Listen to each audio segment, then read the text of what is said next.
I'll first set my time clock, so I won't take too much time. I know that some of the journalists here might be running out of time and feel the pressure of their newsrooms. Ladies and gentlemen, Mr. President, Violeta, thank you very much for inviting me. I'm Matej Praprotnik. I was this year InJo Fellow. I'm glad to say that I'm ex-InJo Fellow, a second representative of Innovation Journalism Initiative at Stanford University.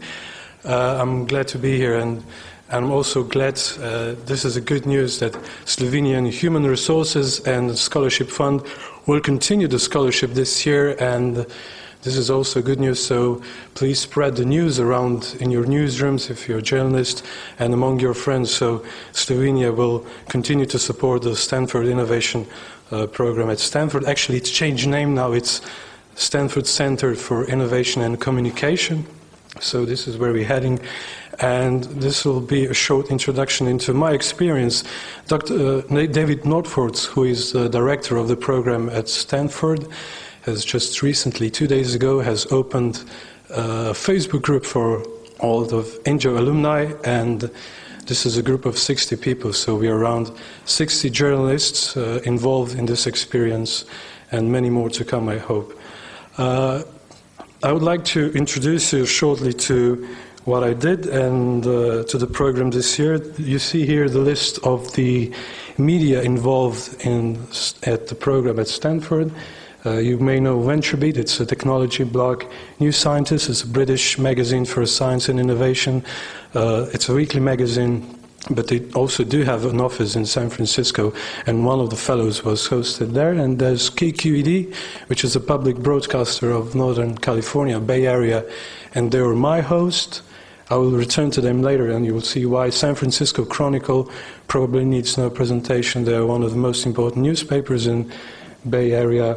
Economy, some of the fellows went to other sides of the states, and Economy is based in Boston. And there's Hearst newspaper, who is actually the owner of San Francisco Chronicle, and Green Tech Media, who is another tech blog that focuses on innovation. And this is, just to explain what this is the second page of annual report of Northern California Public Broadcasting, NCPB, a member of which is also KQED, and they do focus on innovation. And so when I was asked where to go, I'm twice as happy that I could be able to work at KQED, because they foster innovation. You can see that not only in annual report, but also in their approach towards media. And the second reason why I was happy, because I do come from environment, public broadcasting in Slovenia, so I was quite happy to work and see what their best practices are. So that is public broadcasting in Northern California, and well, that was a wonderful experience for me, and I'm also trying to continue some of that experience back in environment where I'm now. Sometimes it's challenging, but I do, as many of you like challenges. And the key to their innovative approach on KQED is probably written on the right down corner of this slide. It says Public Television, Public Radio, Interactive and Education Network. And this is something really worth mentioning. They're acknowledging the shift of the audiences to different media, and they're addressing them all at the same time on the different platforms. And a very good example of that will be a program that focuses mainly on science and innovation. It's called Quest. It's a renowned media brand in Northern California. The Quest focuses, I said, on innovation and science and innovation. They want to raise the science literacy among Northern Californians. And well, the brand new approach is, they're very good at that. They really do start making content for all of the platforms. They do understand and have strategies for. So from the very beginning, I work at the radio, and I'm involved in the science program, but it's only on the radio, whereas in their case, from the very beginning, they focus on how to bring their content to the radio, to the television, to the interactive internet platform, and also to the educational network. So what that means, they produce the content for all of the 4 platforms at the same time from the very beginning. And you can imagine that that's very successful. And this would also prove that the question of public broadcasting that is normally brought up, it says, how do we bring our viewers back? I mean, viewers of television, or how do we bring our radio listeners back, is really asked incorrectly or wrong, because the right question is where our audiences are now and how to find them there, and not only how to find them, but how to engage them in conversation. And this is also what innovation journalism is also all about, is about involving, engaging the audiences in the constant debate on how innovation influences our lives. And something that I particularly appreciate at KQED and public broadcasting, where this exists, is they're very open about their content, not so much here in Slovenia. They really want their content to be spread around, so they do whatever possible to reach that. And having said that, I do have in mind, you will see, you can download PDFs. This is a part of educational network, and you can listen to them or download them via iTunes, and you can download most of the video content directly to a computer, or even embed in your own blog. So their approach is rather different from what we have here, what I have seen at public broadcasting. They're really open about their content. I think this is really the right approach. You don't need to go to their website. You can embed it, and people can watch it, because they're really firm about we are the best in producing video and this sort of material, and it's here for you to share. And I think that's the right approach, also involving the social media. I said that, and you saw innovation is a part of the annual report and the strategy towards the shifting audiences to new media, but also KQED sponsors events like Hackers Unite. This is something I was quite happy to be involved in. This is a movement that started last November, so it's not even a year. But this brings together journalists and programmers. So they come together, sit in the same room, and they work and figure out how to, develop new tools for journalists to better tell stories. And I don't want to say that they only want to focus on new tools, and we don't want to just use new tools. We just want to use the concept of good journalism and also use some of the new tools whenever this is necessary. This particular event is Hackers Unite. As you can see, it was about storytelling. So we were trying to make a very good iPad application.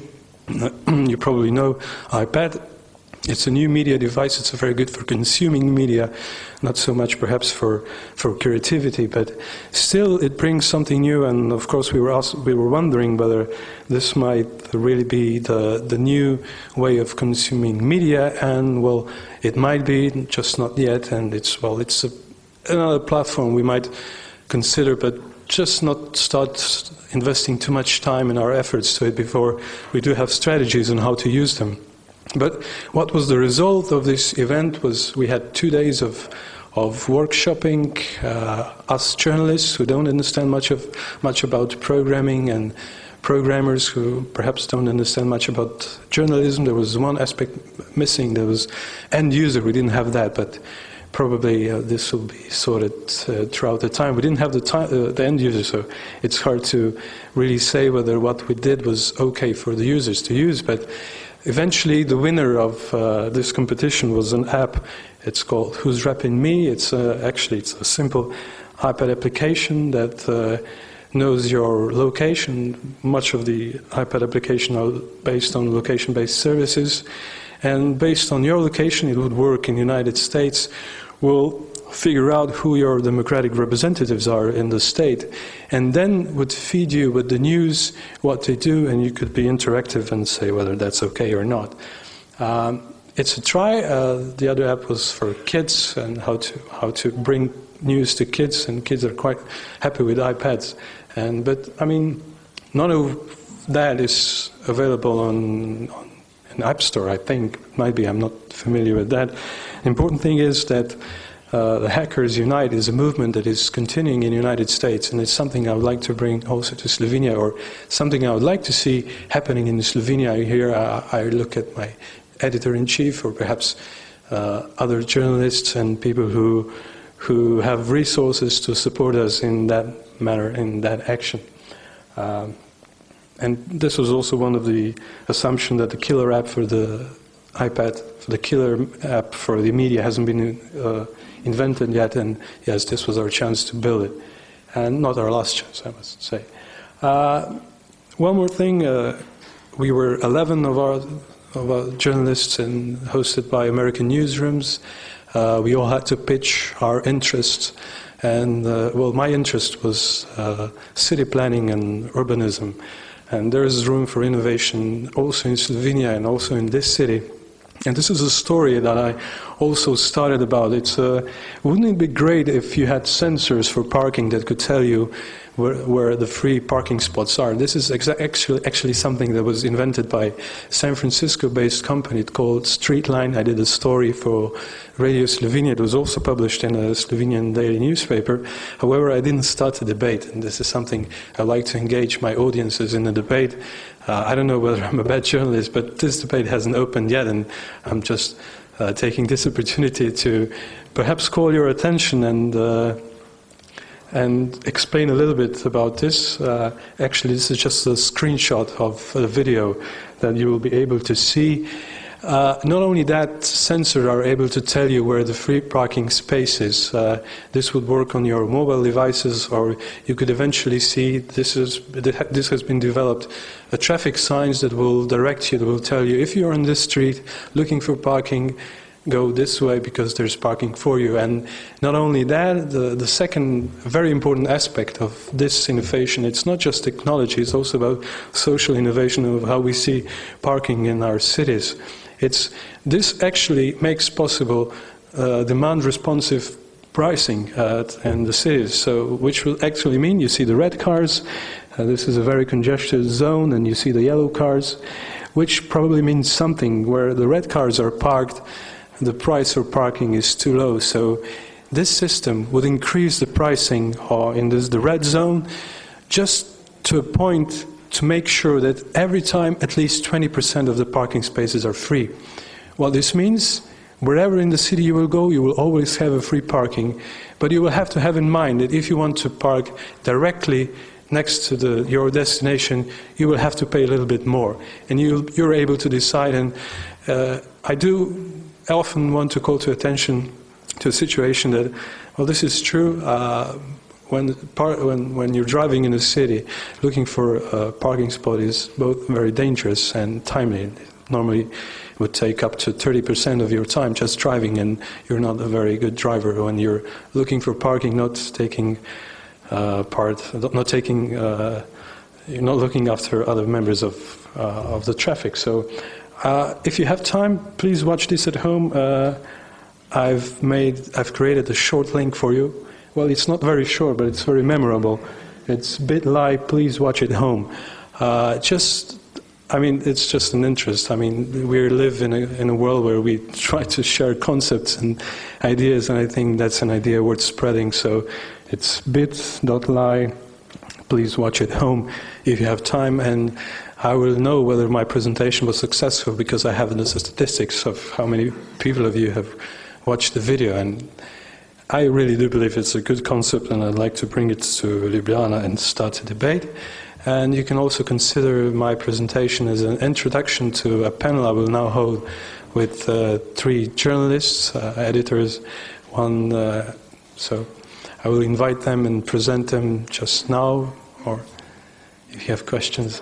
All right, I invite Domen Savič and Lenart Kučić and Mirko Štular to attend the panel. We will discuss the innovation in Slovenian media. It's the title of this panel was also the change in Slovenian media. But I want to make sure that we're focusing purely on technology right now. We don't want to when we say change in media, I don't want to focus too much on the law changes or the ownership changes, also, although this might be a meaningful debate, but not in this hall, perhaps in the other.